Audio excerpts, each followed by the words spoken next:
सभी को नमस्कार। लास्ट क्लास में मैंने बात की थी न्यूक्लियोफिलिक सब्स्टिट्यूशन रिएक्शन की। SN1 और SN1 को वहां पर देखा था अपन ने। आज अपन बात करेंगे एल्किल हैलाइड है वो कौन कौन सी न्यूक्लियोफिलिक सब्स्टिट्यूशन रिएक्शन देता है।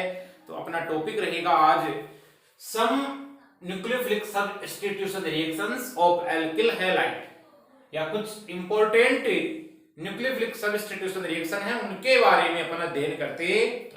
देखो लास्ट क्लास अपन ने ये देखा था कि कोई अपने पास में जैसे एल्किल हैलाइड है और जैसे कोई न्यूक्लियोफाइल आता है, न्यूक्लियोफाइल आके अटैक करता है तो यहां से जो अक्ष होता है आपका लिविंग ग्रुप होता है, ये लिविंग ग्रुप बाहर चला जाता है और इस लिविंग ग्रुप के बाहर जाने से आपका क्या बनता है, RNU बन जाता है। NU यहाँ पर एक न्यूक्लियोफाइल होता है और एक अक्ष एक प्रकार का लिविंग ग्रुप होता है, यहाँ से बाहर जाने वाला समूह होता है, अवशिष्ट समूह होता है।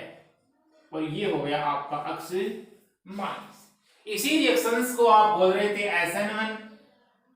अपन ने दो प्रकार की रिएक्शन देखी थी, एक तो SN1 और एक SN2। अपन ने SN1 में देखा था लास्ट क्लास में कि वहां पर कार्बोकेटाइन की फॉर्मेशन होती है और जो रिएक्शन का ऑर्डर होता है, कोटि होती है, वो एक होती है।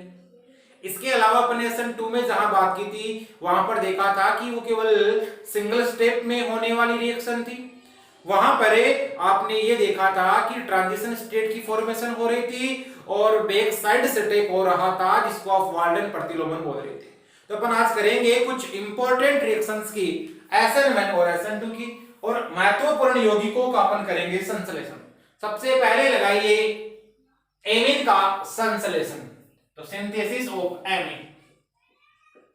सबसे पहले अपन करने जा रहे हैं सिंथेसिस ऑफ एमीन।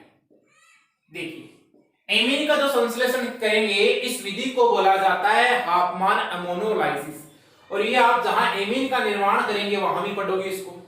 तो इस विधि को बोला जाता है हाफमान अमोनोलाइसिस, हाफमान अमोनोलाइसिस मेथड या हाफमान अमोनीकरण विधि भी इसको बोला जाता है। देखो क्या होता है, आपके पास में एल्किल हैलाइड होगा और उस एल्किल हैलाइड की आप रिएक्शन करवाओगे अमोनिया के साथ में, उसको हीट करोगे किसी निश्चित टेम्परेचर के ऊपर। चलिए ये मेरे पास में है एल्किल क्लोराइड, चलो यहां पर मैं ले लेता हूं मेथिल क्लोराइड ले लेता हूं। मेरे पास में CH3Cl मेथिल क्लोराइड, इसकी मैंने रिएक्शन करवाई अमोनिया के साथ में और इसको हीट किया। हीट करने पर यहां से एक H और यहां से एक Cl निकलेगा, मींस आपका बनेगा CH3NH2। इस CH3NH2 को आप बोलते हो मेथिल एमीन बोलते हो, और ये एमीन कौन सी होगी, 1 डिग्री एमीन हो गई। आप सभी जानते हो जो एमीन होती है वो अमोनिया के इसके जो हाइड्रोजन परमाणु होते हैं किसी एल्किल समूह के प्रतिस्थापन से बनती है, 1 डिग्री एमीन होगी। चलिए अब क्या 1 डिग्री एमीन अपन ने प्राप्त कर ली। अब इस 1 डिग्री एमीन में आपको फिर से क्या करना है, इसकी रिएक्शन इस एल्किल हैलाइड के साथ करवानी, क्योंकि इस रिएक्शंस में कई मॉलिक्यूल हो गए आपके पास में एल्किल हैलाइड के। तो 1 डिग्री एमीन है आपका CH3NH2, ये रिएक्शन करेगा इस मेथिल क्लोराइड के साथ में। इस मेथिल क्लोराइड के साथ में रिएक्शन करेगा तो यहां से फिर से देखो, जैसे यहां निकला था आपका HCl बाहर, यहां बाहर क्या निकलेगा, फिर से आपका एक H और एक Cl बाहर निकलेगा, और एक H और Cl के बाहर निकले से यहाँ NH बचा, मतलब आपकी 2 डिग्री एमीन का फॉर्मेशन हो गया, बन गया CH3NH CH3। एमीन कौन सी बनी, 2 डिग्री एमीन। इसको बोलते हो आप मेथिल एमीन, और इसको आप बोलोगे डाइमेथिल एमीन, और उसके बाद में अपन प्राप्त कर लेंगे ट्राइमेथिल एमीन। यह आपकी हो गई डाइमेथिल एमीन। जैसे डाइमेथिल एमीन है, अब देखो इसका एक हाइड्रोजन एटम है उसका वो रिप्लेस करवाओगे आप मेथिल क्लोराइड के साथ रिएक्शन से, तो 2 डिग्री एमीन है तो वहां से एक H और एक Cl और निकलेगा बाहर। इस रिएक्शन में करवाने पर एक H निकला और एक Cl यानी HCl निकला। HCl के बाहर निकलने से आपकी जो एमीन बनती है वो टर्सरी एमीन का फॉर्मेशन हो जाता है। इसी को आप बोलते हो 3 डिग्री एमीन, 3 डिग्री एमीन बोला जाता है इसको। और इसकी रिएक्शन यदि फिर आप एल्किल हैलाइड के साथ और करवाते हो तो आपको मिलता है क्वाटरनरी अमोनियम साल्ट मिलता है। देखिए ये मेरे पास में है CH3 and CH3 मतलब कौन सी एमीन बनी, टर्सरी एमीन। इसका यहाँ नाम क्या बोलोगे, ट्राई मिथाइल एमीन बोल दोगे, इसका नाम हो गया ट्राई मिथाइल एमीन। चलिए देखिए ये है मेरे पास में ट्राई मिथाइल एमाइन, इसकी रिएक्शन आप करवाते हो मिथाइल क्लोराइड के साथ में फिर से। अब यहां से क्या होगा, आपका HCl बाहर निकलेगा, HCl के बाहर निकलने से अब यहां पर एक साल्ट बन जाएगा, सॉरी यहां से HCl बाहर नहीं निकलेगा, ध्यान रखना। तो देखो इसके साथ यदि आपने रिएक्शन करवाई, इसके साथ रिएक्शन करवाने पर क्या होगा, अभी देखो हाइड्रोजन परमाणु रिप्लेस नहीं हो पाएगा क्योंकि है नहीं वो। अब यहां से आपका एक साल्ट बन जाएगा जिस साल्ट को आप बोलोगे चतुष्क लवण बोल दोगे, ये बन जाता है आपका एक चतुष्क लवण, यानी ये साल्ट का फॉर्मेशन हो जाता है। इसको बोला जाता है क्वाटरनरी अमोनियम साल्ट, चतुष्क लवण बोलोगे आप इसको, चतुष्क अमोनियम लवण, क्वाटरनरी अमोनियम साल्ट, इसकी हो जाती है यहां फॉर्मेशन। और ये जो आपका क्वाटरनरी अमोनियम साल्ट यहां बनता है इसी को आप बोलते हो चतुष्क लवण। और इसका यदि आप नाम देखोगे तो क्या हो जाएगा, टेट्रामेथिल अमोनियम क्लोराइड, इसका नाम हो जाएगा टेट्रामेथिल अमोनियम क्लोराइड। तो ये जो रिएक्शन है वो है एमीन बनाने की विधि। आप एल्किल क्लोराइड से एमीन बना सकते हो, 1 degree amine, 2 degree amine, 3 degree amine और आपकी क्वाटरनरी अमोनियम साल्ट। इस रिएक्शंस का आप यूज पढ़ोगे एमीन के निर्माण विधि में, जहां पर आप एमीन पढ़ोगे। क्लियर है, चलिए नोट करें इसको। इसके बाद में अपन देखते हैं अगली रिएक्शन। आइए चलिए उतार लिया आपने, आइए हेडिंग लगाइए एस्टर का निर्माण। दूसरी रिएक्शन देखो, एमीन का फॉर्मेशन अपन ने कर लिया है और एस्टर का निर्माण अपन करने जा रहे हैं। देखिए फॉर्मेशन ऑफ एस्टर, या लिख दीजिए सिंथेसिस या ऑफ एस्टर। एस्टर सभी जानते हो क्या होता है, उसका संश्लेषण अपन करेंगे इस रिएक्शंस के दौरान। चलिए देखिए किस प्रकार होगा एस्टर का संश्लेषण। मेरे पास में है एल्किल हैलाइड, ये हो गया कोई एल्किल हैलाइड, और इसकी मैंने रिएक्शन करवा दी। आप सभी जानते हो जो सिल्वर है, सिल्वर का जो आप लवण ले सकते हो यहां पर, या आप बोल सकते हो सिल्वर साल्ट के साथ में रिएक्शन करवा दिया आपने। मैंने ले लिया यहां पर RCO, ये ले लिया AgRCOOG। क्लियर है, देखो बन गया ये सिल्वर साल्ट, ये माइनस होता है ये प्लस होता है, ये आपका यहां बन जाता है सिल्वर साल्ट, यानी आपने बना दिया RCOAG बना दिया। अब देखो क्या होगा यहां से, इस रिएक्शन में यहां से निकलेगा आपका बाहर AgX बाहर निकलेगा, और AgX के बाहर निकलने से आपका क्या बन जाएगा ROCOR। क्लियर है, फंडा क्लियर है।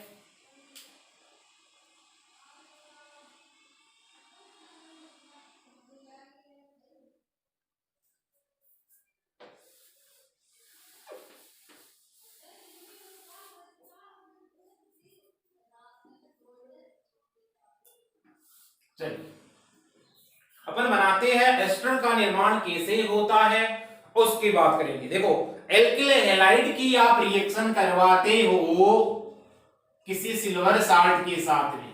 चलिए ये सिल्वर साल्ट हो गया आपका, सिल्वर लवण हो गया, इसके साथ करवाते हो, यहां से बाहर क्या निकलेगा आपका AgX बाहर निकलेगा इस रिएक्शन में। AgX के बाहर निकलने से आपका बन जाएगा यहां RCOOR, इसी को आप क्या बोलते हो एस्टर बोलते हो। चलिए इसका एग्जाम्पल कर लेते हैं अपन।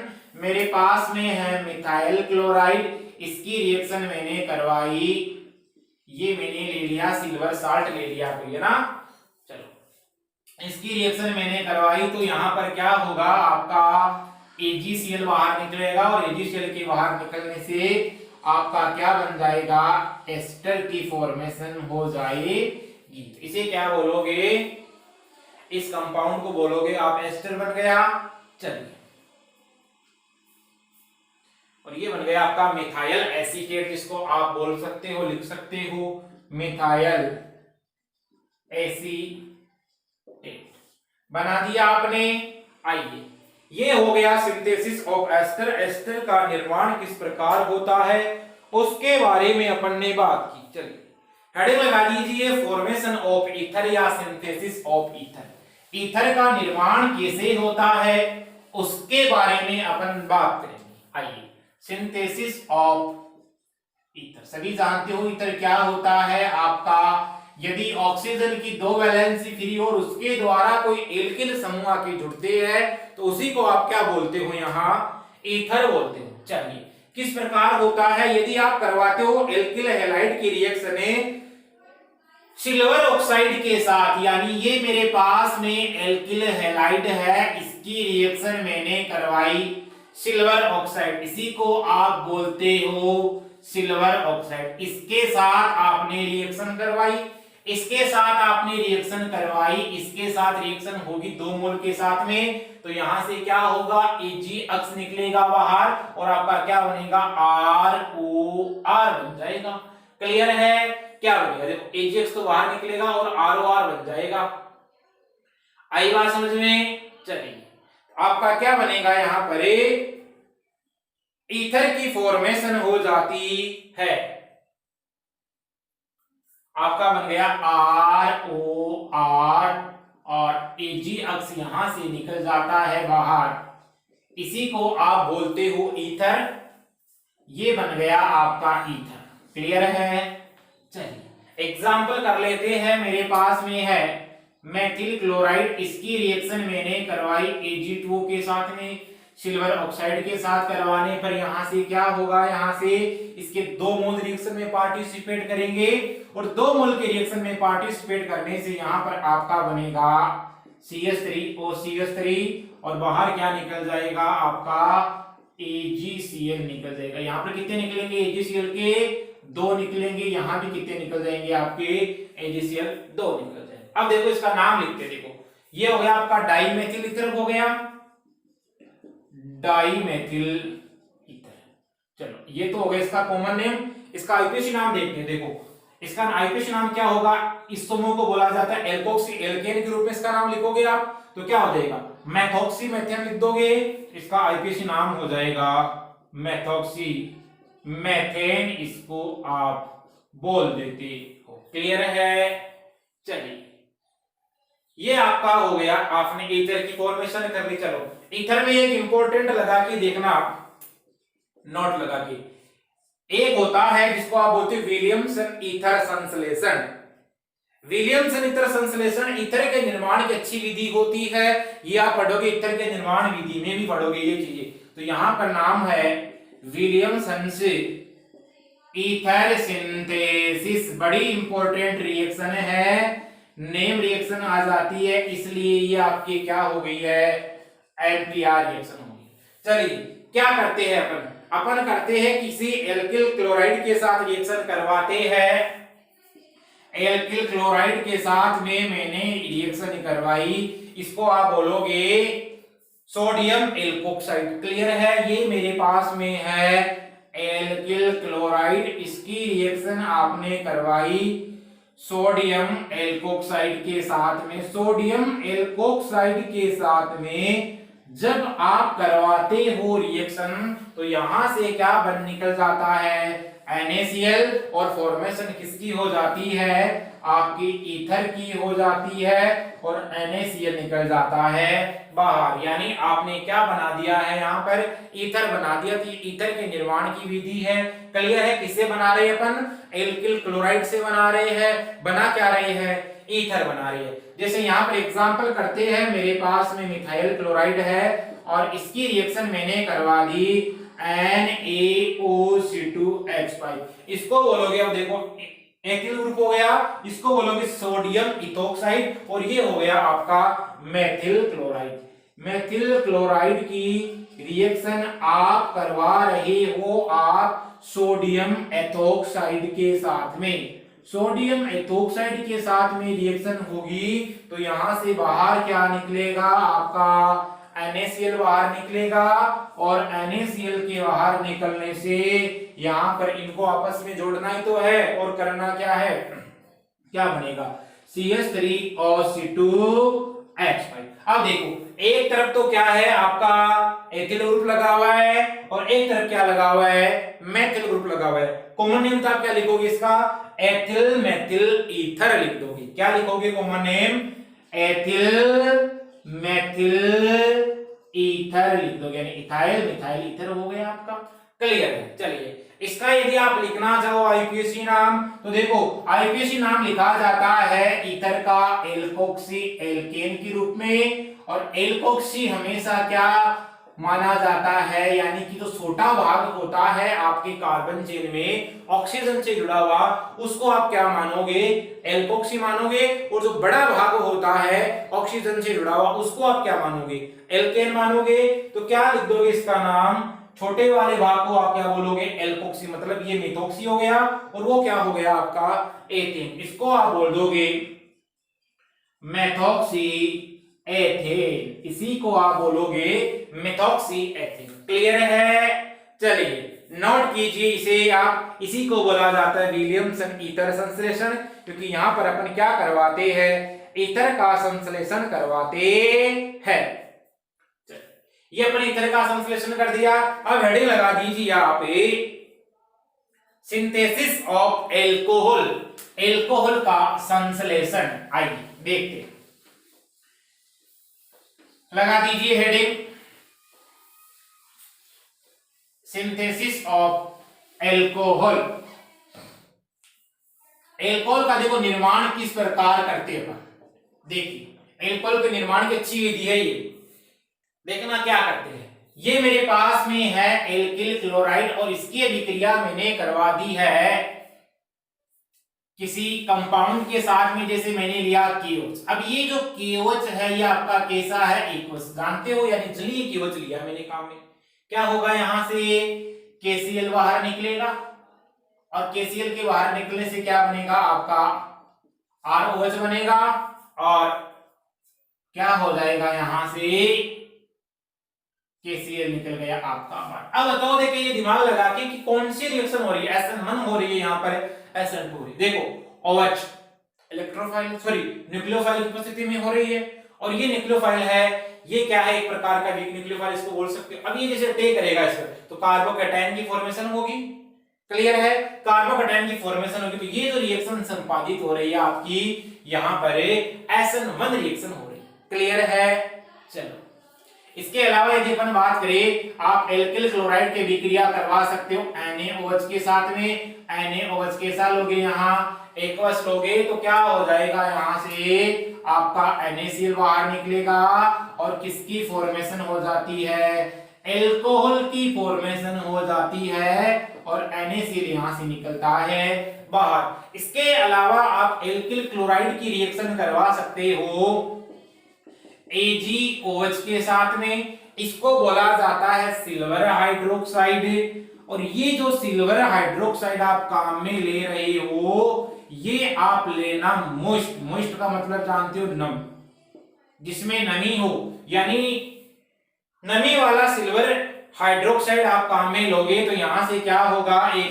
AgCl बाहर निकलेगा, और आपका क्या बन जाएगा, एल्कोहल की फॉर्मेशन हो जाती है। मतलब इस रिएक्शन में अपन क्या बना सकते हैं, एल्कोहल का निर्माण कर सकते हैं। चलिए नोट करिए इसे, देखें, कर लिया नोट। आइए देखते हैं इसके आगे की बात देखते हैं। चलो अब देखो, अपन एल्कोहल की रिएक्टिविटी ऑर्डर की बात करते हैं, तो आप सभी जानते हो जो एल्कोहल की क्रियाशीलता का क्रम होता है, 3 डिग्री एल्कोहल ज्यादा स्टेबल होता है, फिर 2 डिग्री, और उसके बाद 1 डिग्री। क्योंकि यहां पर आप देखोगे तो आपका जो निकलेगा, यहां पर क्रियाशीलता का ऑर्डर देखोगे आप, एल्कोहल वाला भी वही हो जाएगा, और यदि आप एल्किल हैलाइड की क्रियाशीलता यदि आप देखना चाहो तो एल्किल हैलाइड में 3 डिग्री एल्किल हैलाइड, उसके बाद में 2 डिग्री एल्किल हैलाइड और उसके बाद में 1 डिग्री एल्किल हैलाइड है, वो रिएक्शन में आपका क्या करेगा, पार्टिसिपेट करेगा। चलो तो यहां पर देखो मैं reactivity order of alkyl halide देखते हैं। देखिए reactivity order of alkyl halide, यानी जो आपका एल्किल हैलाइड है उसकी रिएक्टिविटी ऑर्डर देखने जा रहे हैं। चलो सबसे ज्यादा जो रिएक्टिव होगा वो 3 डिग्री एल्किल हैलाइड होगा, उसके बाद में आपका 2 डिग्री एल्किल हैलाइड होगा, उसके बाद में आपका 1 डिग्री एल्किल हैलाइड होता है। यानी ये आपका हो गया रिएक्टिविटी ऑर्डर। अब देखो 3 डिग्री एल्किल हैलाइड क्यों है, क्योंकि यहां पर जो कार्बोकैटायन निकलेगा वो स्टेबल होगा।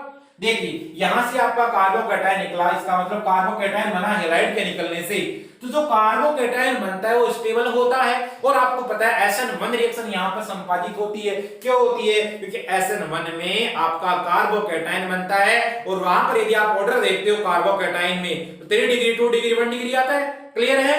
चलो इसके कारण यहां पर क्या हो जाएगा, रिएक्टिविटी ऑर्डर में 3 डिग्री, उसके बाद में 2 डिग्री, उसके बाद में 1 डिग्री। चलो अब देखो तृतीय एल्किल हैलाइड का तो आप जलपटन करवा दोगे, उसके द्वारा भी आपका क्या बन जाता है, एल्कोहल बन जाता है। जबकि आप 2 डिग्री हैलाइड लेते हो तो वहां पर क्या कर सकते हो, वीक बेस के साथ में उसकी रिएक्शन करवाते हो। चलिए नोट लगा के आप लिख सकते हो, मेरे पास में क्या है 3 डिग्री एल्किल क्लोराइड है, जैसे ये है मेरे पास में टर्सरी एल्किल क्लोराइड है, और इसको आप बोल सकते हो तृतीयक ब्यूटिल क्लोराइड बोल सकते हो। इसको नाम हो गया टर्सरी ब्यूटिल क्लोराइड या तृतीयक ब्यूटिल क्लोराइड। क्लियर है। चलिए इसकी रिएक्शन यदि आप करवाते हो H2O के साथ में, आसानी से क्या होगा, जलपटन होगा इसका।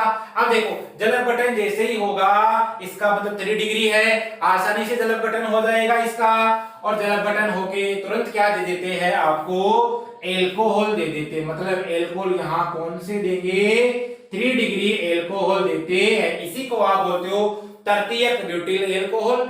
SN1 रिएक्शन द्वारा संपादित होती है, इसका नाम हो गया टर्सरी ब्यूटाइल एल्कोहल। क्लियर है। चलिए ये तो आप जानिए। अब देखो आपका जो होता है 2 डिग्री वाला, ये करता है किसी वीक बेस के साथ में रिएक्शन। आइए देखते किस प्रकार होती है।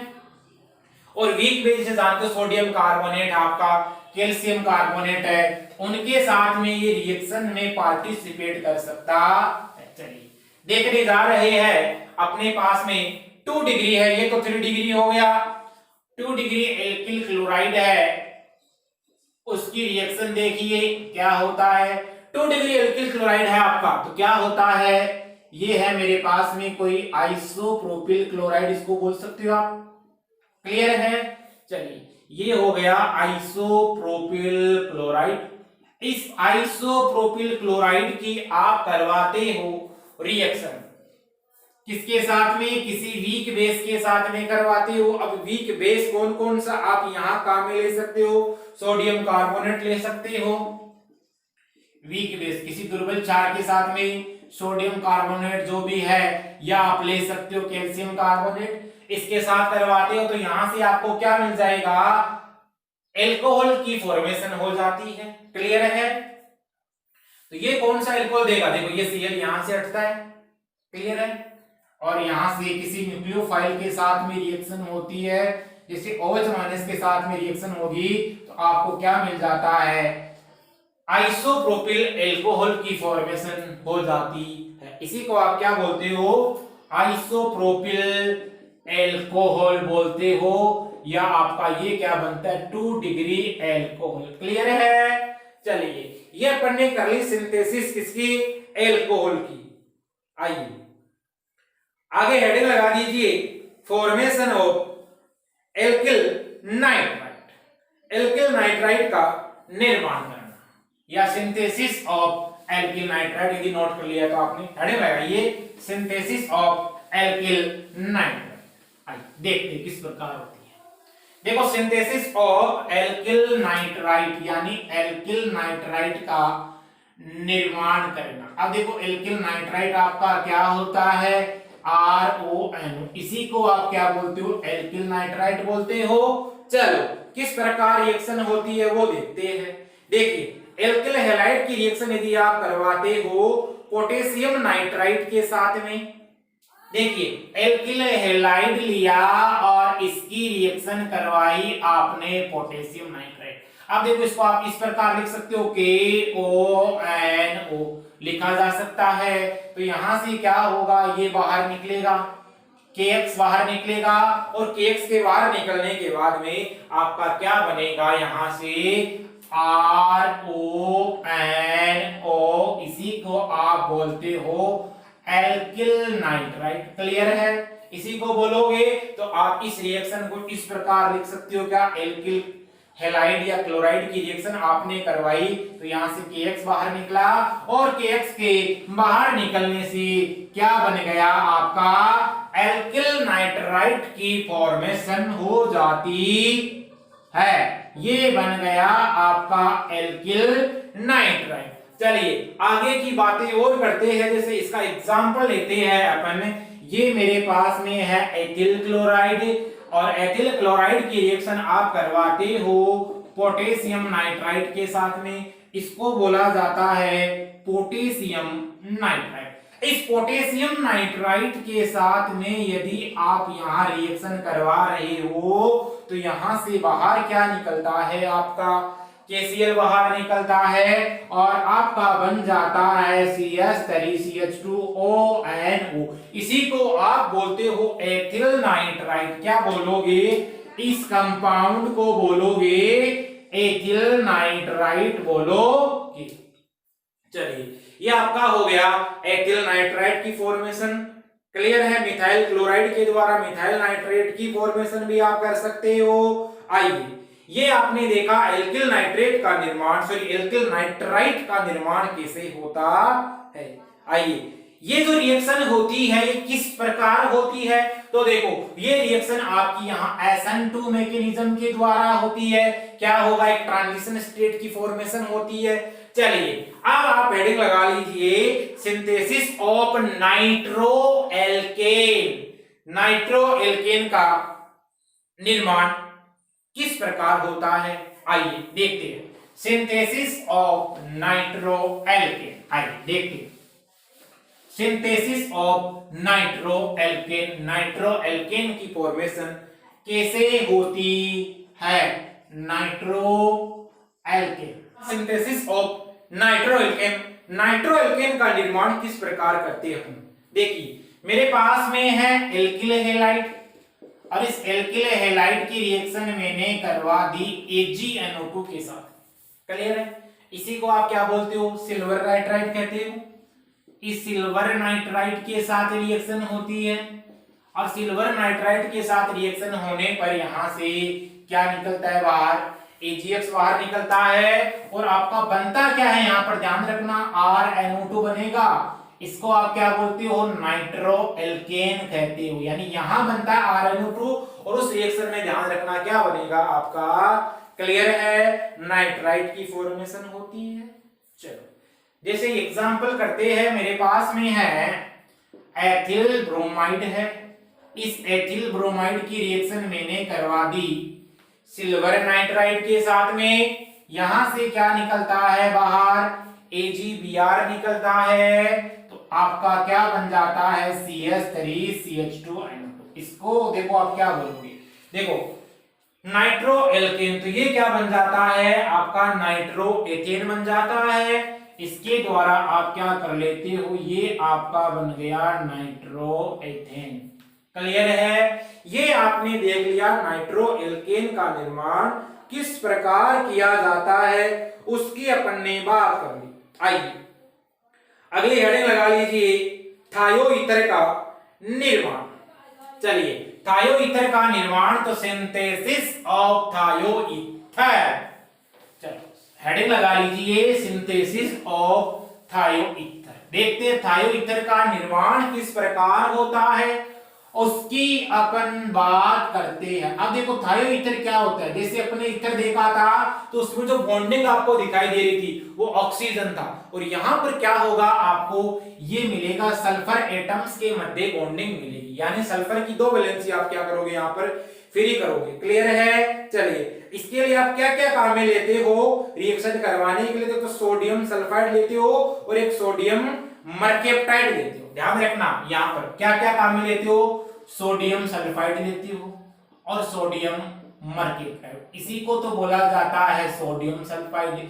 इसके साथ रिएक्शन करवाते हो आप एल्किल हैलाइड की, और इसको आप बोलते हो सोडियम मरकेप्टाइड। इस कंपाउंड को बोलोगे आप सोडियम मरकेप्टाइड। क्लियर है? चलिए ये रिएक्शन किस प्रकार करते हैं उसकी अपन बात करते हैं। देखिए एल्किल क्लोराइड की रिएक्शन करवाता हूं मैं, एल्किल क्लोराइड लिया मैंने और इसकी रिएक्शन मैंने करवा दी सोडियम सल्फाइड के साथ में। तो देखो यहां पर क्या होगा, आपका NaCl बाहर निकलता है, इसका मतलब इसको मेरे को 2 मोल लेने पड़ेंगे, और 2 मोल लेने पर यहां से आपका बाहर क्या निकलेगा, NaCl। क्लियर है? NaCl के बाहर निकलने से यहां पर क्या बनेगा आपका RSR बन जाएगा। इसी को आप क्या बोलते हो, ईथर बोलोगे, थायो ईथर बोलोगे, तो आपका बन जाता है यहां RSR। इसको आप बोलते हो थायो ईथर बोलते हो। क्लियर है? चलिए एग्जांपल करते हैं इसका। मेरे पास में है जैसे मिथाइल क्लोराइड, इसकी रिएक्शन मैंने करवा दी सोडियम सल्फाइड के साथ में, यहां से एक रिएक्शन करवाई, इसके 2 मोल निकलेंगे, सॉरी 2 मोल लोगे आप काम में, क्या होगा यहां से NaCl बाहर निकलेगा, और NaCl के बाहर निकलने से कितने निकलेंगे, 2 NaCl निकलेंगे, और क्या बन जाएगा आपका CH3 क्या बोलोगे इसको, डाई मिथाइल थायोईथर बोल दोगे इस कंपाउंड का नाम। इस कंपाउंड का नाम हो गया डाई मिथाइल थायोईथर। क्लियर है? ये आपका बन गया डाई मिथाइल थायोईथर बन गया। चलो आगे देखो, यदि आप रिएक्शन करवाते हो सोडियम मरकेप्टाइड के साथ में एल्किल क्लोराइड की, उसकी बात करेंगे। एल्किल क्लोराइड लिया मैंने, इसकी रिएक्शन करवाई सोडियम मरकेप्टाइड के साथ में, बाहर क्या निकला आपका NaCl निकला, क्या बन गया आपका थायोईथर बन गया। तो आप एल्किल क्लोराइड के द्वारा थायोईथर की फॉर्मेशन कर सकते हो। चलो एग्जांपल करते हैं, मेरे पास में है जैसे एथिल क्लोराइड, एथिल क्लोराइड की मैंने रिएक्शन करवा दी सोडियम सल्फाइड के साथ में। क्लियर है? यहां से बाहर क्या निकलेगा, NaCl निकलेगा, क्या बन जाएगा, तो देखो R के स्थान पर आप ले सकते हो मिथाइल ले सकते हो। क्लियर है? R के स्थान पर आपने लिया यहां मिथाइल लिया, तो देखिए क्या होगा, यहां से NaCl निकलेगा बाहर, और आपका बन जाएगा NaCl के बाहर निकलने से, सॉरी यहां भी क्या निकला था, NaCl निकला था बाहर, NaCl बाहर निकला था। क्लियर है? तो ये तो अपन ने देखा है डाई मिथाइल थायोईथर की फॉर्मेशन। अब देखो अपन लेते हैं जैसे एल्किल क्लोराइड है, और उस एल्किल क्लोराइड की रिएक्शन यदि मैं करवा दूं सोडियम मरकेप्टाइड के साथ में, यहां से क्या होगा, एक NaCl बाहर निकलेगा, और NaCl के बाहर निकलने से आपका बन जाता है RSR। इसी को आप क्या बोलते हो, थायोईथर कहते हो। ये आपका बन जाता है थायोईथर बन जाता है।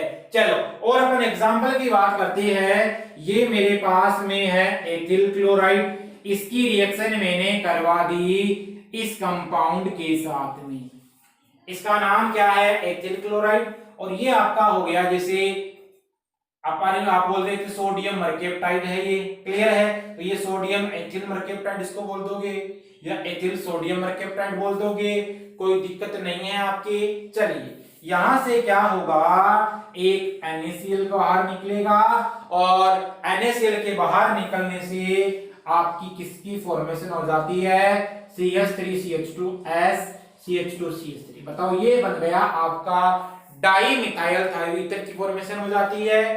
इसको आप क्या बोलोगे, डाई मेथिल थायोईथर। इस कंपाउंड को आप बोलोगी डाई मिथाइल थायोईथर। क्लियर है? चलिए नोट करें इसे, और नोट करने के बाद में आगे हेडिंग लगाए formation of alkene thiol. Formation of alkene thiol कर लिया नोट? आइए लगाइए हेडिंग फॉर्मेशन ऑफ या synthesis of alkene thiol. Synthesis of alkene thiol, इसकी बात करने जा रहे हैं। देखिए क्या होता है। एल्किल क्लोराइड की रिएक्शन आप करवाते हो सोडियम हाइड्रोजन सल्फाइड के साथ में करवा सकते हो, पोटेशियम हाइड्रोजन सल्फाइड के साथ करवा सकते हो। यहां पर लिया मैंने एल्किल हैलाइड, ये भी alkyl halide sodium hydrogen sulphide और पोटेशियम हाइड्रोजन सल्फाइड के साथ रिएक्शन करवाने पर यहां आपका निकलता है KX बाहर और यहां आपका निकलता है NaX बाहर निकलता है, और यहां आपका क्या बनेगा RSH बन गया, और यहां क्या बनेगा आपका RSH। मतलब आपने क्या प्राप्त कर लिया? एल्केन थायोल प्राप्त कर लिया। ये आपका जो कंपाउंड बना है इसको आप बोलते हो एल्केन थायोल। क्लियर है? चलो अब आगे देखिए, इसका एग्जांपल करते हैं। मेरे पास में है CH3Cl, मिथाइल क्लोराइड है, इसकी रिएक्शन आप करवाते हो NaSH के साथ में, क्या बोलोगे इसको? Sodium hydrogen sulphide. क्लियर है? लिख देता हूं इसका नाम, सोडियम हाइड्रोजन सल्फाइड हो गया। अब देखो ये आपका है सोडियम हाइड्रोजन सल्फाइड, इसके साथ रिएक्शन कराओगे तो NaCl यहां से क्या निकलेगा आपका बाहर निकलेगा, क्या बनेगा CH3SH, मेथेन थायोल बन जाएगा। ये बन गया आपका CH3SH, इसको आप क्या बोलोगे? मेथेन थायोल बोल दोगे। क्लियर है? चलिए ये आपकी हो गई एल्केन थायोल का निर्माण आप किस प्रकार करवाते हो वो रिएक्शन। एस्टर का निर्माण देख लिया था अपन ने। आइए हेडिंग लगाइए अभी formation of alkyl cyanide. Alkyl cyanide का निर्माण कैसे करते हैं, और इस रिएक्शंस को लगा लेना MTR, यहां से क्वेश्चन आने की संभावना रहती है। आइए हेडिंग लगाइए synthesis of cyanide and isocyanide की फॉर्मेशन कैसे करते हैं, तो आप लगा लीजिए सिंथेसिस ऑफ साइनाइड या एल्किल साइनाइड। अपन देखते हैं सबसे पहले एल्किल साइनाइड का निर्माण कैसे किया। एल्किल हैलाइड लिया, इसकी रिएक्शन करवाते हो पोटेशियम साइनाइड के साथ में, बाहर क्या निकलेगा KX बाहर निकलेगा, क्या बनेगा RCN। क्लियर है? इसको आप बोलते हो एल्किल साइनाइड, एल्किल साइनाइड बोलोगे। ये आपने जो काम लिया है इसको आप बोलते हो पोटेशियम साइनाइड, पोटेशियम साइनाइड। इसका मतलब आप जो ये बना रहे हो साइनाइड है, इसको आईपीसी में बोलते हो नाइट्राइल, नाइट्राइल बोलते हो। चलो तो देखो इस रिएक्शन का यूज कहां किया जाता है, use of this reaction.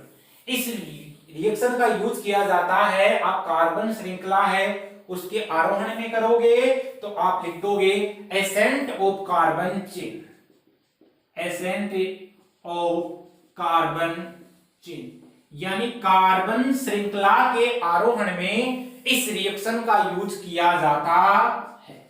Carbon श्रृंखला के आरोहण में, आरोहण मतलब जो कार्बन चेन में आ रहा है, यानी देखो यहां पर कितने कार्बन थे, एक कार्बन था, मतलब मिथाइल ग्रुप लगाया मैंने, यहां पर कितने कार्बन हो गए आपके, दो कार्बन हो गए। देखो चेन में आ रहा है कार्बन, इसलिए इसका उपयोग किया जाता है कार्बन श्रृंखला के आरोहण में। क्लियर है?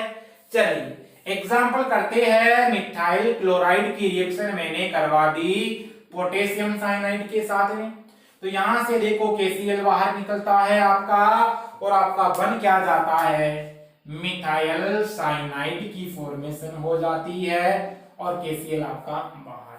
देखो ये मेथिल क्लोराइड था और ये आपका क्या बन गया है, यहां मेथिल साइनाइड की फॉर्मेशन हो गई, बन गया आपका मेथिल साइनाइड। अब देखो इसको गौर से देखो, इस वाले में एक कार्बन था, अब अपन देखो ऊपर बात लिखी है एसेंट ऑफ कार्बन चेन, उसका मतलब समझते।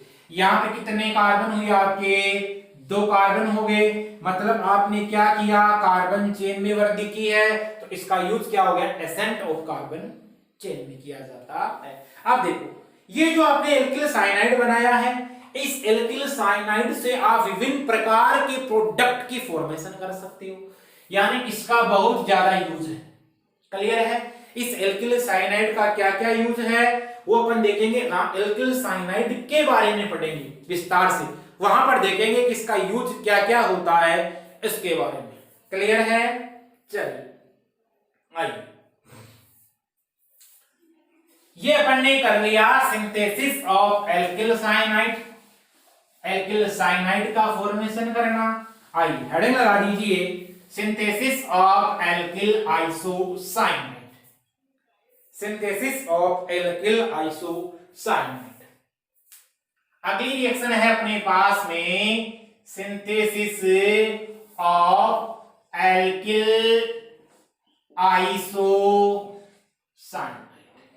अब देखो ये आइसोसाइनाइड है, इसको आप बोलोगे आइसोनाइट्राइल बोल दोगे, क्योंकि आईपीसी नाम लिखते हो, तो इसको क्या बोलोगे आप, आइसोनाइट्राइल। देखिए अपन रिएक्शन करवाते हैं AgCN के साथ में, मेरे पास में है एल्किल हैलाइड, इसकी रिएक्शन मैंने करवाई AgCN के साथ में, AgCN के साथ रिएक्शन होगी तो यहां से देखो अब AgX बाहर निकलेगा। अब यहां पर बस विशेष बात क्या है, वही आपकी क्या है, NTR है, ध्यान करने योग्य है। यहां पर जो आपका बनेगा वो बनता है RNC।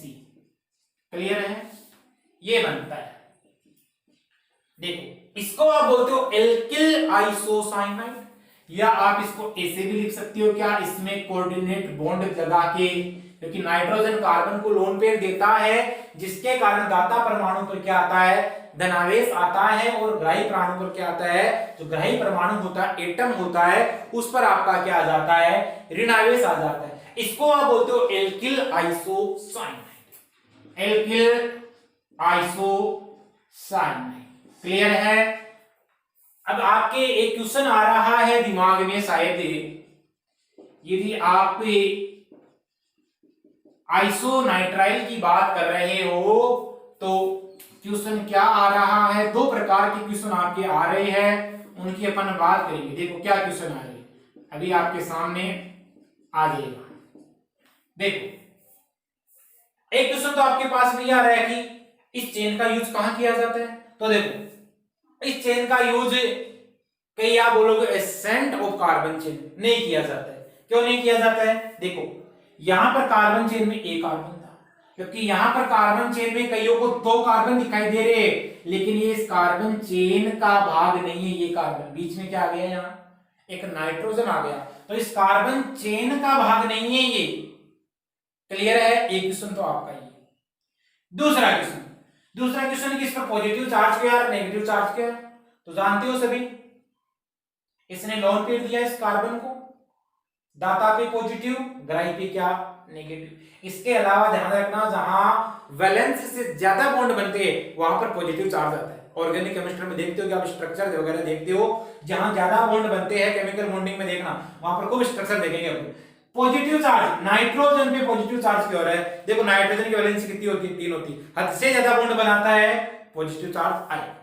कार्बन की बात करते हैं, कम बॉन्ड बना रहा है, नेगेटिव चार्ज आएगा। क्लियर है। चलो एक जो बड़ा इंपॉर्टेंट क्वेश्चन आपके दिमाग में आ रहा है वो क्या आ रहा है, वो ये आ रहा है कि आपने यहां एजिशियन काम में लिया तो आइसोसाइनाइड बन गया, और आपने केसियन काम में लिया तो आपका क्या बन गया, साइनाइड बन गया, जबकि आपको तो एक ही चीज लग रही है। चलो इसका सॉल्यूशन करते हैं, तो नोट लगा के आप लिख सकते हो यहां से। देखो क्वेश्चन क्या आता है, उस क्वेश्चंस की बात कर लेते। खूब बार पूछा हुआ है, खूब बार, अनगिनत, गिनती नहीं, कई बार पूछा हुआ है। क्वेश्चन क्या था? क्वेश्चन ये है कि आपने करवाई एल्किल हैलाइड की रिएक्शन। अब एल्किल हैलाइड की रिएक्शन आप करवाओगे मान लो इस प्रकार। यदि आप केसीएन के साथ रिएक्शन करवाते हो और यदि आप एजीसीएन के साथ रिएक्शन करवाते हो, केसीएन के साथ रिएक्शन करवाते हो तो यहां से आपको मिलता है आरसीएन, एल्किल साइनाइड बनता है। और एजीसीएन के साथ रिएक्शन करवाते हो आप तो आपको क्या मिलता है, एल्किल आइसोसाइनाइड बनता है। क्लियर है? यानी इसके साथ रिएक्शन करवाते हो तो एल्किल साइनाइड मिलता है आपको, और इसके साथ रिएक्शन करवाते हो आप तो आपको मिलता है एल्किल आइसोसाइनाइड मिलता है। इसके साथ रिएक्शन करवाने पर आपको मिलता है एल्किल आइसोसाइनाइड। ऐसा क्यों होता है? चलो तो यहां पर आ जाता है ये ऐसा क्यों होता है, क्वेश्चन मार्क आ जाता है। चलो इसका देखते हैं सॉल्यूशन।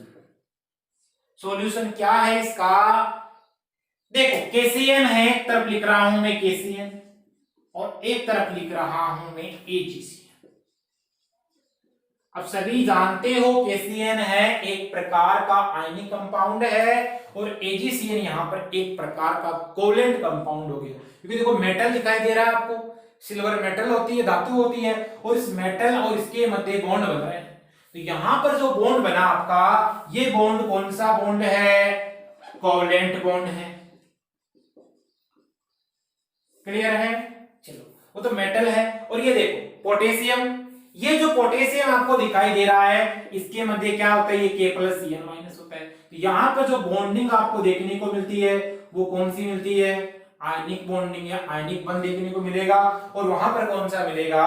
सहसंयोजक बंध आपको देखने को मिलता है। अब देखो जो आयनिक बॉन्ड होता है वो किसी प्रकार का बॉन्ड नहीं होता है, केवल चार्ज का सेपरेशन होता है। क्लियर है? Force of attraction.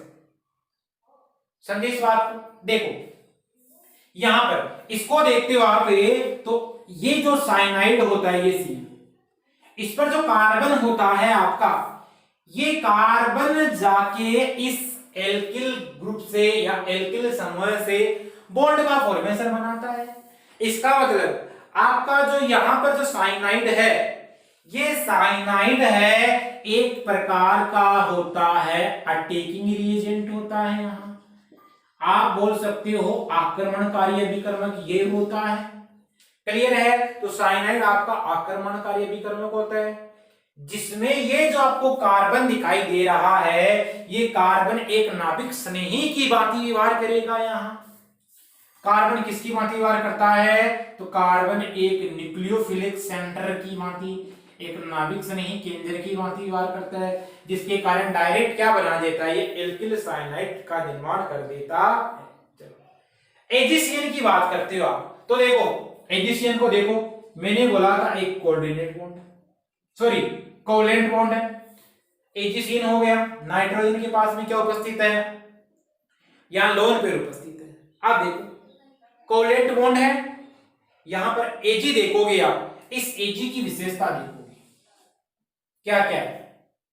देखो एक तो कारण आप ये बता दोगे कि जो आपका साइनाइड होता है इसमें नाइट्रोजन पर जो लोन पेयर पाए जाते हैं, ये लोन पेयर एक न्यूक्लियोफिलिक सेंटर की तरह बिहेव करते हैं। यानी यहां पर ये जो लोन पेयर पाए जाते हैं, ये आपके लोन पेयर क्या होते हैं? एक प्रकार के न्यूक्लियोफिलिक सेंटर होते हैं। इसका मतलब नाभिक स्नेही केंद्र हो गया। आप इसको बोल दो कि अटैकिंग स्पीसीज यही हुई। तो ये जो नाइट्रोजन के पास में लोन पेयर पाए जा रहे हैं वो क्या करते हैं? आक्रमण करते हैं। तभी नाइट्रोजन की तरफ से बॉन्ड बनता है और नाइट्रोजन और इसके मध्य बॉन्ड बनने से क्या बन जाता है आपका? एल्किल आइसोसाइनाइड बनता है। अब वो ऐसा क्यों होता है तो उसकी भी अपन बात कर लेते हैं। चलो देखो सिल्वर जानते हो, इस सिल्वर के बारे में आपने पढ़ा होगा, ये जो मेटल है ये पॉजिटिव और ये नेगेटिव है। क्लियर है? चलो ये पॉजिटिव है और ये नेगेटिव। अब देखो यहां से क्वेश्चन इतना ही, लेकिन यदि डीपली में एक दो बार क्वेश्चन पूछा भी हुआ है तो फिर वहां पर आपको जाने की जरूरत है। सिल्वर और साइनाइड आप सभी जानते हो, आपने एक रूल पढ़ रखा है फजांस। फजांस रूल आपने पढ़ रखा है 11th क्लास में। और फजांस रूल क्या कहता है आपका, दिमाग लगाओ, देखिए क्या बोलता है फजांस रूल। स्मॉल केटाइन होना चाहिए और आपका एनाइन क्या होना चाहिए, लार्ज होना चाहिए। यानी कि स्मॉल केटाइन और एनाइन लार्ज पढ़ रखा है आपने। चलो, इसके अलावा आपने एक चीज ये भी पढ़ रखी इसमें, फजांस रूल में कोवेलेंट कैरेक्टर कब आते हैं सबसे ज्यादा, जब आपके पास में सूडो नोबल गैस कॉन्फ़िगरेशन आ जाता है, किसी के पास में pseudo noble gas configuration present होता है। अब सूडो का मतलब जानते हो, छद्म अक्रिय गैस विन्यास जिसके पास में कितने हो भाई कंपोज में 18 इलेक्ट्रॉन, जानते हो सभी। अब देखो, जिस प्रकार आपका कॉपर होता है, तो आपने पढ़ रखा होगा फजांस रूल में CuCl CuCl2 वहां पर पढ़ रखा है। तो वो चार्ज की बात हो गई, और चार्ज में वृद्धि होने पर फजांस रूल्स के अनुसार कोवेलेंट कैरेक्टर में वृद्धि होती है। अब यहां पर क्या होता है, सूडो नोबल गैस कॉन्फ़िगरेशन। अब देखो Ag+ है, इसका मतलब है आप इसका इलेक्ट्रॉनिक विन्यास जब देखते हो तो जो आपका 4s उपकोष होता है उसमें इलेक्ट्रॉनों की क्या होती है, पेयरिंग होती है। और आपको जब देखने को मिलता है तो 4s2 4p6 4d10 इसका इलेक्ट्रॉनिक विन्यास मिलेगा, 4s2 4p6 4d10 होता है। अब देखो होता तो 4d9 है, लेकिन क्या होगा कि एक इलेक्ट्रॉन स्टेबल कॉन्फ़िगरेशन के लिए डीप कोष में चला जाता है। और सिल्वर आप सभी जानते हो, सिल्वर है आपका मोलिब्डेनम जानते हो, कॉपर जानते हो, समझे मेरी बात को। तो ये सब आपके क्या होते हैं, स्टेबल कॉन्फ़िगरेशन रखते हैं, इस कारण इनका कॉन्फ़िगरेशन डिफरेंट आपको देखने को मिलता है।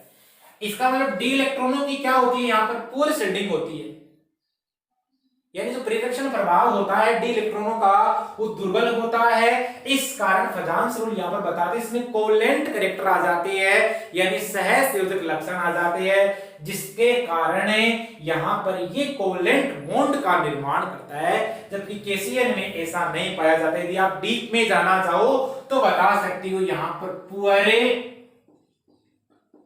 शील्डिंग ऑफ डी इलेक्ट्रॉन, यानी डी कोष के इलेक्ट्रॉन होते हैं, इनमें दुर्बल परिरक्षण प्रभाव आपको देखने को मिलता है। क्लियर है, यानी इलेक्ट्रॉनों को बहुत आसानी से नहीं खींचेंगे, वो वीक प्रकार से अट्रैक्ट कर पाएंगे।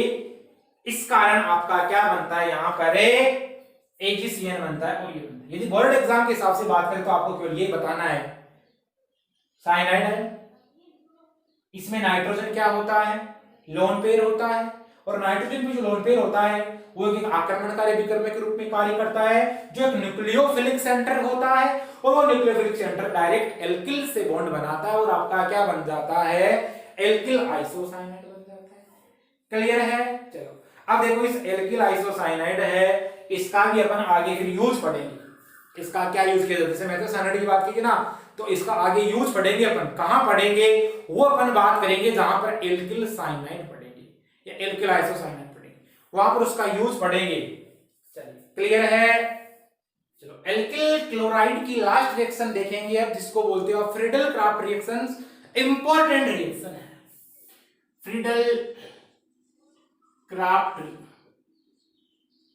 रिएक्शन। अब देखो फ्रीडल क्राफ्ट रिएक्शंस आप देखते आए हो, हाइड्रोकार्बन में भी आपने देखा है, बेंजीन की रिएक्शन होती है MTR, आपने बेंजीन में देख रखा है इस रिएक्शन को।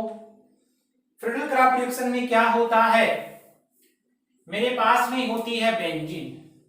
अब आपको पता है बेंजीन के प्रत्येक कार्बन के पास में क्या होता है, हाइड्रोजन एटम होता है।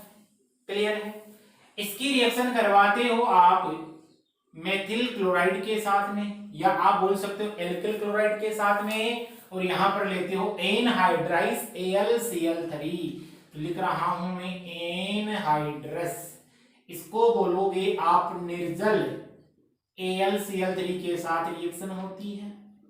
अब देखो निर्जल AlCl3 के साथ रिएक्शन होती है तो यहां से क्या होगा, HCl बाहर निकलेगा और CH3 जाके जुड़ेगा, तो यहां पर बेंजीन पर क्या आ जाता है, एक मिथाइल ग्रुप आ जाता है और HCl का क्या हो जाता है, निष्कासन हो जाता है। क्लियर है? ये आपकी बेंजीन है,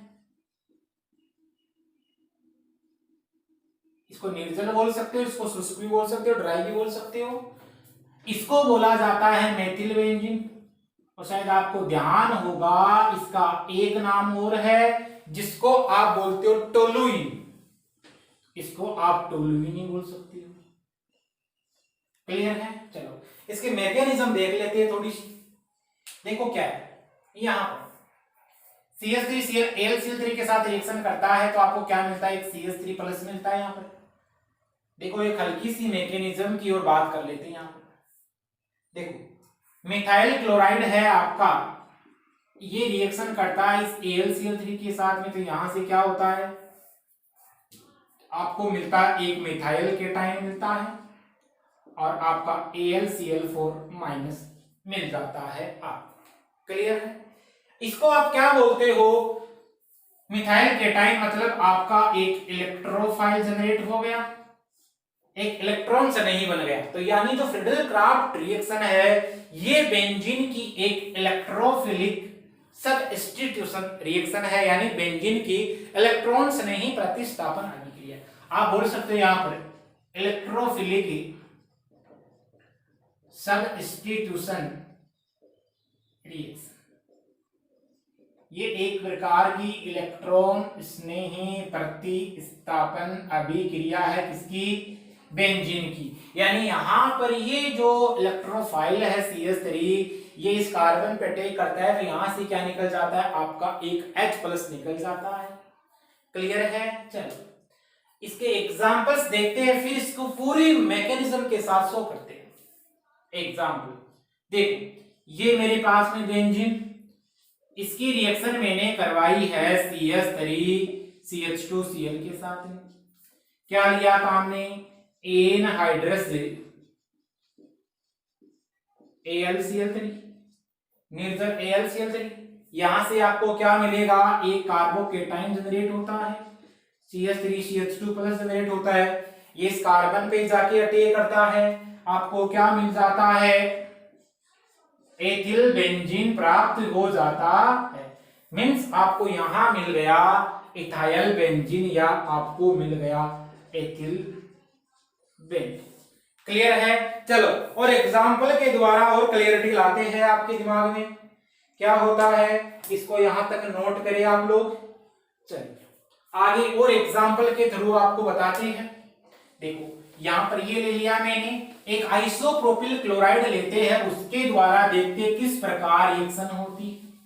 आइए आइसोप्रोपिल क्लोराइड देखो क्या होता है, मेरे पास में है बेंजीन, ये बेंजीन है और इस बेंजीन की मैंने रिएक्शन करवाई आइसोप्रोपिल क्लोराइड। सभी जानते हो क्या होता है, ये हो गया आइसोप्रोपिल क्लोराइड जिसको आप बोलते हो 2 डिग्री क्लोराइड। क्लियर है? चलो ये बना आइसोप्रोपिल क्लोराइड। अब देखो ये जो आइसोप्रोपिल क्लोराइड है यहां से आपको क्या मिलेगा, एक Cl निकलेगा और 2 डिग्री कार्बोकेटाइन जनरेट होता है। क्लियर है? 2 डिग्री कार्बोकेटाइन बनेगा तो ये यहां जाके क्या करेगा, अटैक करेगा और क्या बन जाएगा आपका एनहाइड्रस। आप क्या ले रहे हो काम में, AlCl3 ले रहे हो, शुष्क AlCl3 या जिसको आप बोलते हो निर्जल AlCl3। आपका क्या बन जाता है, बेंजीन है, इस बेंजीन पे एक CH यहां ये आ गया CH3CH3। क्लियर है? मतलब आप बोल दोगे यहां से क्या निकला बाहर, HCl बाहर निकला। इसको बोलोगे आप आइसोप्रोपिल बेंजीन। क्या बोलोगे इसको, आइसोप्रोपिल बेंजीन। क्लियर है? चलो और एग्जांपल करते हैं इसका। ये बेंजीन है मेरे पास में, इस बेंजीन की मैं रिएक्शन करवा रहा हूं। एक मेरे पास में है कोई तृतीयक ब्यूटिल क्लोराइड है, टर्सरी ब्यूटिल क्लोराइड बोल सकते इसको, तृतीयक ब्यूटिल क्लोराइड इसके साथ करवा रहा हूं। इसके साथ रिएक्शन होती है, काम में क्या लेती हूँ यहाँ एनहाइड्रस AlCl3 काम में लेती हूँ। यहाँ से Cl बाहर निकलता है, एक टर्सरी कार्बोकेटाइन जनरेट होता है, ये कार्बोकेटाइन इस पे आक्रमण करेगा जाके, तो क्या बन जाता है आपका टर्सरी ब्यूटिल बेंजीन का निर्माण हो जाता है। क्लियर है, यहाँ CH3, यहाँ CH3, यहाँ CH3 बन गई। क्या बन गई 3 डिग्री ब्यूटिल बेंजीन आप इसको बोल सकते हो। तो ये आपकी बन गई 3 डिग्री ब्यूटिल बेंजीन। क्लियर है, शायद आप समझ गए होगी इस बात को अच्छे से। चलो ये आपकी होगी फ्रीडल क्राफ्ट। अब देखो इस रिएक्शन में यदि कहीं रीअरेंजमेंट की संभावना यदि बनती है, रीअरेंजमेंट की संभावना बनती है, तो वहां पर वो जो कार्बोकेटाइन है वो पुनर्विन्यासित हो जाता है, और पुनर्विन्यासित होकर मोस्ट कार्बोकेटाइन वाला क्या बनाने की कोशिश करता है, आपका प्रोडक्ट बनाने की कोशिश करता है। चलो जैसे एग्जांपल की बात करते हैं, जैसे मैं लेता हूं आइसोब्यूटिल क्लोराइड लेता हूं। देखो आइसोब्यूटिल क्लोराइड देखते हैं, उसी से अपन देखते हैं रिएक्शन की और आगे की प्रोसेस। देखिए मेरे पास में ये बेंजीन है, और इस बेंजीन मैंने यहां रिएक्शन करवाई आइसोब्यूटिल क्लोराइड। अब देखो आइसोब्यूटिल क्लोराइड सभी जानती हो क्या होता है, यहां Ca लगाया, यहां CH3 सॉरी CH2 CH3 बन गया आइसोब्यूटिल क्लोराइड। क्लियर है, बन जाएगा आपका आइसोब्यूटिल क्लोराइड। देखो इसको बोल सकते हो आप आइसोब्यूटिल क्लोराइड बोल सकते हो। अब यहां से ये Cl निकलेगा, मतलब CH4 आएगा यहां पर। क्लियर है, मामला आया समझ में। अब देखो यहां पर ये प्रोडक्ट बनने की संभावना रहती है कि इस बात को देखो, कार्बन से डायरेक्ट जुड़ेगा क्या। अब देखो कार्बन से यदि आपका डायरेक्ट जुड़ रहा है ये कंपाउंड, तो आपका क्या बनेगा CH3 CH3 CH3। इसका मतलब इसमें रीअरेंजमेंट की संभावना होगी, पॉसिबिलिटी है। चलो देखो जैसे यहां से ये निकला, क्लियर है, ये निकलने पर क्या बना आपका CH3 CH plus CH2 CH3, मतलब कार्बोकेटाइन कौन सा बना 2 डिग्री कार्बोकेटाइन बन गया है। इसको आप बोल दोगे 2 डिग्री कार्बोकेटाइन। अब देखो ये 2 डिग्री कार्बोकेटाइन आगे रीअरेंज हो सकता है क्या, पुनर्विन्यासित हो सकता है क्या, इसका मैंने करवा दिया रीअरेंज, मतलब इसका मैंने क्या करवा दिया पुनर्विन्यास करवा दिया। अब देखो पुनर्विन्यास में जानते हो आप कार्बोकेटाइन की स्टेबिलिटी जानती हो, कार्बोकेटाइन का जो स्टेबिलिटी ऑर्डर होता है वो ये होता है कि 3 डिग्री कार्बोकेटाइन आपका सबसे ज्यादा स्टेबल, उसके बाद में 2 डिग्री, उसके बाद में आपका 1 डिग्री आता है, 3 डिग्री 2 डिग्री आपका 1 डिग्री, जबकि आपको यहां पर तो 2 डिग्री प्राप्त हो रहा है, यदि उससे 3 डिग्री बनने की संभावना रहती है, इसका मतलब मोस्ट स्टेबल आपका है। चलो ये लिस्ट स्टेबल है। अब आपने क्या किया, यहाँ पर रिएक्शन करवाई। अब रिएक्शन करवाने पर आपने देखा यहां से एक ये बन सकता है क्या CH3 ये बन गया। देखो ये हाइड्रोजन यहाँ आ गया रिप्लेस होके, तो बताओ इसका पुनर्विन्यास हुआ या नहीं हुआ। एक हाइड्राइड की शिफ्ट हुई, मतलब आप इसको बोल सकते हो यहाँ पर हाइड्राइड शिफ्ट हुई, यानी हाइड्रोजन का शिफ्ट हुआ या हाइड्रोजन शिफ्ट हुआ, तो आपका बन गया 3 डिग्री कार्बोकेटाइन। अब देखो 3 डिग्री कार्बोकेटाइन आपका होता है मोस्ट स्टेबल होता है, ये हो गया मोस्ट स्टेबल, और ये आपका 2 डिग्री कार्बोकेटाइन होता है वो होता है लेस्ट स्टेबल। तो ध्यान रखना इसके द्वारा प्रोडक्ट ये नहीं बनेगा डायरेक्ट, प्रोडक्ट कौन सा बनेगा, प्रोडक्ट ये बनेगा आपका टर्सरी कार्बोकेटाइन वाला प्रोडक्ट बनता है। क्लियर है,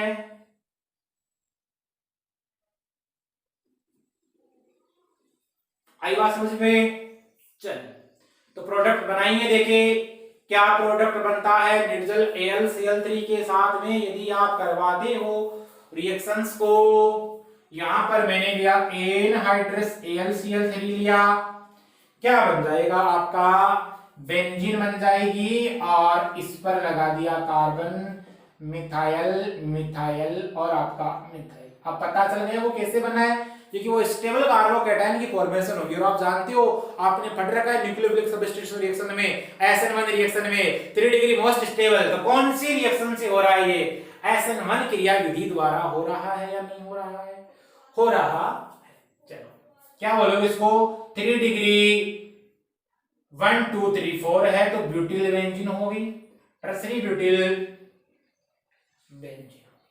इस बात को शायद आप अच्छे से समझ गए होंगे।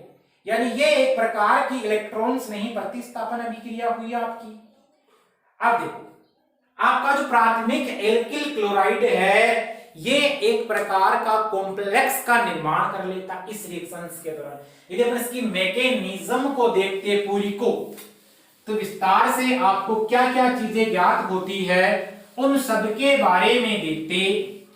देखिए फिडलक्राफ्ट रिएक्शन में क्या होता है, आपका प्राथमिक एल्किल हैलाइड है। देखो 3 डिग्री एल्किल हैलाइड रिएक्शन में पार्टिसिपेट करेगा अच्छी तरीके से। तो ये हो गया मान लो 1 डिग्री एल्किल हैलाइड है मेरे पास में, एल्किल हैलाइड, और इसमें मैंने डाल दिया AlCl3 डाला। अब देखो इसमें डाला तो यहां से क्या होता है, एक साल्ट की फॉर्मेशन होती है, यानी एक साल्ट का निर्माण होता है। अब वो साल्ट किस प्रकार बनता है, देखिए RH और AlCl3। क्लियर है कि इस अक्ष पे प्लस आ जाता है और इस पे क्या आ जाता है, माइनस आ जाता है। मतलब इसके द्वारा एक कॉम्प्लेक्स साल्ट की फॉर्मेशन हो जाती है जिसको आप बोलते हो जटिल लवण। देखिए 1 डिग्री एल्किल हैलाइड है वो जटिल लवण का निर्माण करता है। क्लियर है। जबकि द्वितीयक और तृतीयक जो एल्किल हैलाइड है वो AlCl3 की सहायता से वो कार्बोकेटाइन की फॉर्मेशन कर लेते हैं। देखो 2 डिग्री एल्किल हैलाइड हो, यहां 3 डिग्री एल्किल हैलाइड हो, ये क्या करते हैं कार्बोकेटाइन का निर्माण कर लेते हैं और ये क्या करते हैं उस रिएक्शन को आगे बढ़ाने में मदद करते हैं। क्लियर है। चलो तो ये कॉम्प्लेक्स बना alkyl halide aluminium chloride complex, इसका नाम हो गया। नाम बता सकते हो आप आराम से, नाम कुछ नहीं है बस वही है, alkyl halide aluminium chloride complex हो गया आपका। क्लियर है फंडा। चलिए इसको यहां तक नोट करें आप लोग, कर लिया। अब देखो इसकी मैकेनिज्म देखते हैं, 3 डिग्री एल्किल हैलाइड के द्वारा किस प्रकार रिएक्शन होती है उसकी सहायता से। आइए देखते हैं, देखो किस प्रकार रिएक्शन। देखो 3 डिग्री एल्किल हैलाइड है अपने पास में, वो क्या करता है, सबसे पहले कोई कार्बोकेटाइन का फॉर्मेशन करता है, यानी कार्बोनाइन का निर्माण कर लेता है। देखो ये है मेरे पास में CH3 और ये CH। इसको बोलोगे आप तृतीयक ब्यूटिल क्लोराइड। ये जो आपका तृतीयक ब्यूटिल क्लोराइड है ये AlCl3, और AlCl3 सभी जानते हो कैसा है, शुष्क है। इसके साथ में रिएक्शन करता है तो ये आपको क्या देता है, तृतीयक ब्यूटिल कार्बोकेटाइन देता है। मींस यहां से Cl निकलेगा, आपका 3 डिग्री कार्बोकेटाइन जनरेट हो जाएगा। देखते हैं CH3 ये CH3 और क्या बन जाता है, पॉजिटिव चार्ज बन जाता है और आपका यहां आ जाता है AlCl4 माइनस, बन गया तृतीयक ब्यूटिल कार्बोकेटाइन बन गया। यानी आप यहां लिख सकते हो 3 डिग्री कार्बोकेटाइन की क्या हो जाती है, यहां फॉर्मेशन हो जाती है। अब आगे रिएक्शन में कौन पार्टिसिपेट करेगा, आपका कार्बोकेटाइन पार्टिसिपेट करेगा, यानी ये बेंजीन के साथ में रिएक्शन करता है। अब देखो ये बेंजीन है मेरे पास में और इस बेंजीन पे यहां लगा हुआ क्या है, आपका हाइड्रोजन लगा हुआ, सभी जानते हो। चलो इसके साथ में रिएक्शन कौन कर रहा है, इसको ऐसे लिख सकता हूं क्या मैं, लिखा जा सकता है तृतीयक ब्यूटिल कार्बोकेटाइन है। चलिए इसके साथ रिएक्शन करेगा, मतलब ये आपका एक इलेक्ट्रोफाइल हुआ। किसकी बात व्यवहार कर रहा है, ये इलेक्ट्रोफाइल की बात व्यवहार कर रहा है। एक इलेक्ट्रॉन से नहीं हुआ, इलेक्ट्रॉन से नहीं का आक्रमण यदि बेंजीन पे हो रहा है तो इसी को आप बोलते हो इलेक्ट्रॉन से नहीं प्रतिस्थापन अभिक्रिया। इसने इस कार्बन पे आक्रमण किया। अब देखो कार्बन पे आक्रमण के समझ जाके जुड़ेगा तो एक बॉन्ड को तो टूटना पड़ेगा ही, स्वाभाविक सी बात है। तो ये बॉन्ड यहां पर जाके टूटा, क्या बनेगा, देखो ये हो गया, यहां आपका था हाइड्रोजन और क्या जुड़ा आपका टर्सरी ब्यूटिल ग्रुप जुड़ा।